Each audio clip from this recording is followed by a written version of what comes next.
Hello दर्शकों, नमस्कार, प्रणाम करते हैं। अभी कृष्णा जी के जन्मदिन के गीत गा रहे हैं। अच्छा लगे लाइक करिए, सब्सक्राइब करिए।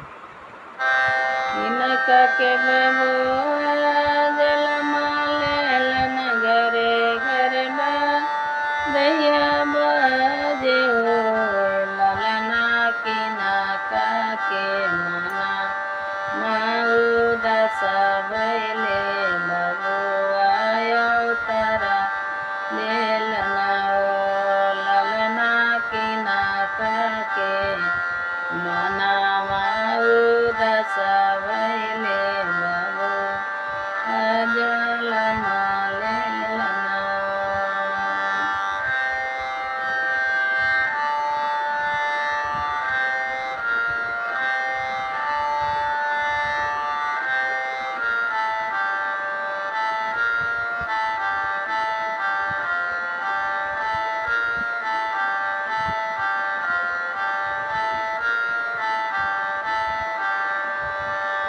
दशरथ के बबुआ जलमा लेलन घरे घरे बधैया बाजे हो ललना कंस के मना माऊ दशा बैले बबुआ अवतरा लेलना